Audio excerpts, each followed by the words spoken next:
Hello र नमस्ते सबैजनालाई, म प्रतिमा र आजको यस भिडियोमा चाहिँ हामी Samsungको Galaxy A32 स्मार्टफोनको बारेमा कुरा गर्नेछौँ। अब तपाईहरुलाई चाहिँ मैले कति Samsung फोन्सहरुको रिभ्यू मात्रै गरिरा होला जस्तो फिल पनि हुन सक्छ, तर के गर्ने, अरु ब्रान्डहरुले खासै धेरै फोनै लन्च गरेको छैन। प्लस Samsungले चाहिँ एकदमै धेरै फोन्सहरु नेपाली मार्केटमा लन्च गरेको छ हालसालै। जस्तै 20000 मुनि चाहिँ Samsungको Galaxy A12 छ अनि M12 छ। त्यसैगरी प्रिमियम मिड रेन्ज सेगमेन्टमा चाहिँ Galaxy A52, M62 र A72 फोन्सहरु छ। आज मसँग भएको यो Samsung Galaxy A32 स्मार्टफोनको प्राइस चाहिँ 32000 रुपैयाँ रहेको छ। 6GB RAM र 128GB स्टोरेज भेरिएन्टको लागि र यो फोन चाहिँ जम्मा 4 वटा कलर अप्सन्समा अवेलेबल छ, ब्लू, ब्ल्याक, व्हाइट र भायोलेट। यो फोन सुरुमा लन्च हुँदाखेरि चाहिँ मलाई यसको स्पेक्स हेरेर अलि चित्त बुझेको थिएन। यसमा चाहिँ तपाईहरुले MediaTekको Helio G80 चिपसेट पाउनुहुन्छ, जुन चाहिँ तपाईहरुले 20000 को प्राइस सेगमेन्टमा आउने फोनहरुमा पनि देख्न सक्नुहुन्छ। सो अलिकति अन्डरवेल्मिङ प्रोडक्ट लागेर हामी चाहिँ यसको भिडियो बनाउने कि नबनाउने भनेर सोचिरहेको थियौं। तर सरप्राइजिङली यो फोन चाहिँ नेपाली मार्केटमा एकदमै राम्रो भोल्युममा सेल्स भइराछ भनेर हामीलाई खबर आयो, व्हिच इज व्हाई हामीले यो भिडियो बनाउने निर्णय गर्यौं। एनीवे, सुरु गर्नु अगाडि चाहिँ बक्समा के कन्टेन्ट छ सबै हेरिहालौ। यहाँ तपाईले देख्न सक्नुहुन्छ कि यसको प्याकेजिङ चाहिँ निकै सिम्पल रहेको छ। भित्र सुरुमा चाहिँ फोन नै पाउनुहुन्छ तपाईहरुले। त्यसपछि चाहिँ यहाँ तपाईले पेपर वर्क र सिम इजेक्टर टुल पाउनुहुन्छ। तलपट्टि हेर्नुहुन्छ भने चाहिँ यहाँ अलिकति स्लो चार्ज गर्ने 15 वाटको चार्जर छ। अनफर्चुनेटली Samsungले चाहिँ आफ्नो फोन्सहरुमा कभर र स्क्रिन प्रोटेक्टर चाहिँ दिदैन र A32 मा पनि तपाईहरुले पाउनु हुँदैन। सधैं जस्तै फोनको रिभ्यू चाहिँ यसको डिजाइनबाट नै सुरु गरौँ र A32 को one of the best things भनेको नै यसको डिजाइन हो। हुन त ब्याक प्लास्टिकले नै बनेको हो, तर हातमा लिँदाखेरि मज्जाको फिल हुन्छ। यहाँ 5000 mAh को ब्याट्री भए तापनि यो फोन चाहिँ हातमा लिँदा लाइट नै फिल हुन्छ। Galaxy A52 र A72 मा चाहिँ म्याट टाइपको फिनिश थियो भने यहाँ चाहिँ तपाईले ग्लसी फिनिश देख्न सक्नुहुन्छ। अब ग्लसी ब्याक हुने बित्तिकै फिंगरप्रिन्ट र स्मजेसहरु लाग्ने समस्या त भइ नै हाल्छ भनेर त थाहा भएकै कुरा हो। त्यसैगरी यसको क्यामेरा मोड्युल पनि अलिकति भिन्न किसिमको रहेको छ। यहाँ चाहिँ क्यामेराको लागि भनेर छुट्टै कटआउट छैन, तर जे होस् डिजाइन चाहिँ राम्रै देखिन्छ। तर Samsungको Galaxy A52 र A72 मा भए जस्तै यहाँ तपाईले कुनै किसिमको IP रेटिङ चाहिँ पाउनु हुँदैन। डिस्प्ले चाहिँ यहाँ 6.4 इन्चेसको सुपर एमोलेड प्लस रहेको छ। यो चाहिँ 90Hz रिफ्रेश रेट भएको फुल HD डिस्प्ले हो र क्वालिटी वाइज चाहिँ अब Samsungको डिस्प्ले भएपछि राम्रो त हुने भइ नै हाल्यो। कलर्स देखि लिएर कन्ट्रास्ट र भ्युइङ एंगल सबै निकै राम्रो छ यहाँ। त्यसैगरी यसमा भएको 90Hz रिफ्रेश रेटको कारणले सोशल मिडिया र नर्मल ब्राउजिङ गर्दाखेरि चाहिँ डिस्प्ले कम्पेरेटिभली स्मुथ भएको महसुस हुन्छ। फेरि Helio G80 चाहिँ त्यस्तो पावरफुल चिपसेट नभएको कारणले होला यसले चाहिँ 90Hz को रिफ्रेश रेटलाई राम्रोसँग ह्यान्डल गर्न नसकेको जस्तो लाग्छ। बेला बेलामा ल्याग्स र लेटेन्सीहरु चाहिँ भएको मैले महसुस गरेको छु। सो Galaxy A32 मा चाहिँ 90Hz को रिफ्रेश रेट भए तापनि चिपसेटको लिमिटेसनको कारणले गर्दाखेरि चाहिँ राम्रोसँग अप्टिमाइज भएको छैन। चिपसेटकै कुरा गर्दा यो फोनको परफर्मेन्स पनि एभरेज मात्रै छ। अलिकति हेभी एप्स मल्टिटास्किङ गर्दाखेरि चाहिँ यो फोनमा स्लाइट ल्याग्सहरु हुने गर्छ। गेमिङको कुरा गर्नु पर्दाखेरि पनि PUBG मोबाइल डिफल्ट सेटिङमा राम्रोसँग चल्छ, तर 2-3 गेम खेलेपछि चाहिँ यो फोन अलि तात्छ र गेममा तपाईले स्टटर्सहरु एक्सपीरियन्स गर्न थाल्नुहुन्छ। कल अफ ड्युटी मोबाइल चाहिँ राम्रैसँग चल्छ, कुनै किसिमको ल्याग भएको महसुस चाहिँ हुँदैन।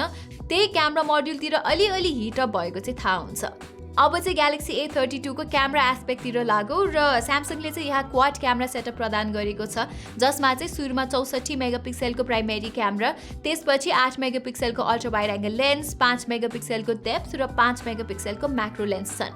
नर्मल इमेजेसहरु डे टाइममा खिच्दाखेरि चाहिँ राम्रो नै आउँछ। फोटोहरुमा कलर्स भाइब्रेन्ट आउँछ र डायनामिक रेन्ज पनि चित्त बुझ्दो नै छ। वाइड एंगल इमेजेसमा चाहिँ डिटेल्स अलिकति ल्याकिङ नै देखिन्छ प्राइमेरी क्यामेराको कम्प्यारिजनमा। कलर्सहरु चाहिँ उस्तै नै आउँछ दुबैमा, सो कलर शिफ्ट इस्यु चाहिँ छैन यहाँ। पोर्ट्रेट इमेजेसमा चाहिँ एज डिटेक्सन प्रपर छैन, तर राम्रो लाइटमा पोर्ट्रेट्सहरु राम्रै आउँछ र साथै सब्जेक्टको स्किन टोन पनि आई प्लिजिङ नै देखिन्छ। म्याक्रो इमेजेस चाहिँ अलि गिमिकी नै छ, न त कलर्सहरु राम्रो आउँछ न त डिटेल्स नै। त्यसैगरी A32 ले रातिको टाइममा पनि डे टाइम जस्तै राम्रो इमेजेसहरु खिच्छ। फोटोहरुमा ग्रेन्स खासै देखिदैन र एक्सपोजर पनि राम्रैसँग मेन्टेन गर्छ। नाइट मोड अन गरेपछि डिटेल्स अलिकति बेटर हुँदै जान्छ। सेल्फीको कुरा गर्दा चाहिँ यहाँ 32 मेगापिक्सलको सेल्फी क्यामेरा छ, जसले डिटेल्ड पिक्चर्सहरु खिच्छ र स्किन टोन पनि निकै क्लोज टु नेचुरल राख्छ। पोर्ट्रेट सेल्फिजमा एज डिटेक्सन खासै राम्रो चाहिँ छैन, तर त्यो बाहेक अरू एस्पेक्ट चाहिँ नर्मल सेल्फीमा भए जस्तै राम्रो डिटेल्स र कलर्स पोर्ट्रेट गर्छ यसले। भिडियोजको कुरा गर्दा चाहिँ यहाँ 4K रेजोल्युसनमा खिच्न मिल्दैन। यहाँ म्याक्सिमम 1080p 30 FPS सम्म जान मिल्छ र यो रेजोल्युसनमा भिडियोजहरू चाहिँ स्टेबल नै छ र क्वालिटी पनि एक्सेप्टेबल नै लाग्यो मलाई। तर यदि तपाईलाई A32 भन्दा बेटर क्यामेरा पर्फर्मेन्स चाहिन्छ भने चाहिँ अलिकति पैसा थपेर Samsung Galaxy A52 लिँदा बेटर हुन्छ, किनभने त्यसको क्यामेरा क्वालिटी चाहिँ A32 भन्दा निकै सुपिरियर छ। प्लस त्यसको भिडियो केपेबिलिटिज चाहिँ A32 भन्दा निकै बेटर छ, 4K रेजोल्युसनमा खिच्न मिल्छ, प्लस OIS पनि छ। लास्टली Galaxy A32 को ब्याट्रीको बारेमा भन्नु पर्दाखेरि चाहिँ यसमा रहेको 5000 mAh को ब्याट्रीको इन्ड्योरेन्स चाहिँ सराहनीय नै छ। नर्मल युसेजमा तपाईहरुले यो फोनबाट एउटा फुल डेको इन्ड्योरेन्स पाउन सक्नुहुन्छ, त्यो पनि 90 हर्ट्ज रिफ्रेश रेटमा राख्दाखेरि। तर यो फोनलाई चार्ज गर्न चाहिँ निकै टाइम लाग्छ, किनभने यो फोनमा चाहिँ तपाईहरुले 15 वाटको फास्ट चार्जिङ सपोर्ट मात्रै पाउनुहुन्छ, जसले चाहिँ यो फोनलाई 0 देखि 100% सम्म लग्न सिधै 2 घण्टा लगाउँछ। हुन त Galaxy A52 मा पनि 15 वाटकै फास्ट चार्जर आउँछ, तर त्यो फोनको 4500 mAh को ब्याट्रीलाई चार्ज हुन चाहिँ 1 घण्टा र 40 मिनेट जति लाग्छ भने Galaxy A32 लाई चाहिँ त्यो भन्दा बढी टाइम लाग्ने गर्छ। यो चाहिँ चार्जिङको भन्दा पनि चिपसेटकै लिमिटेसन हो। Helio G80 ले चाहिँ चार्जिङ स्पिडलाई बोटलनेक गर्ने भएर चार्जिङ पनि स्लो हुन गएको हो। त्यो बाहेक यो फोनको कल क्वालिटी र नेटवर्क रिसेप्सनमा पनि मैले कुनै किसिमको समस्या चाहिँ भोगेको छुइनँ। यहाँ भएको सिंगल डाउनवर्ड फायरिङ स्पिकरको आउटपुट चाहिँ मलाई मिडियोकर मात्रै लागेको छ। यसको भोल्युम त्यस्तो लाउड पनि छैन, तर हाई भोल्युममा डिस्टोर्ट पनि हुँदैन। सो ओभरअलमा भन्नुपर्दा चाहिँ Samsung Galaxy A32 स्मार्टफोन चाहिँ मलाई एउटा निकै एभरेज अफरिङ हो जस्तो लाग्यो, स्पेशली यसको पर्फर्मेन्सले गर्दा। तर पर्फर्मेन्स बाहेक यो फोनको डिजाइन, डिस्प्ले, ब्याट्री लाइफ र क्यामेराजहरू चाहिँ राम्रो नै छ है। फेरि जस्ट अब पर्फर्मेन्स नै सपार भएको कारणले Galaxy A32 चाहिँ मेरो रेकमेन्डेसनको प्रायोरिटीमा चाहिँ पर्दैन। तर फेरि नेपाली मार्केटमा हेर्नुहुन्छ भने चाहिँ A32 बाहेक नेपालमा अहिले 30,000 को प्राइस रेन्जमा लेटेस्ट फोन भनेको चाहिँ Vivoको Y51 र Oppoको F19 फोन्सहरू हुन्, जुन चाहिँ A32 जस्तै भ्याल्यु फर मनी छैन। प्लस Redmi Note 10 Pro र Redmi Note 10 Pro Max चाहिँ Xiaomi नेपालले अझै पनि लन्च गरेको छैन। त्यसैगरी Realme ले Realme 8 र 8 Pro लन्च गरेको छैन, अनि Motorola ले पनि नेपाली मार्केटमा बजेट फोन्सहरू मात्र लन्च गरिरहेको छ र अहिलेको लेटेस्ट G40 र G60 स्मार्टफोन्सहरू कहिले आउने भनेर कन्फर्म छैन।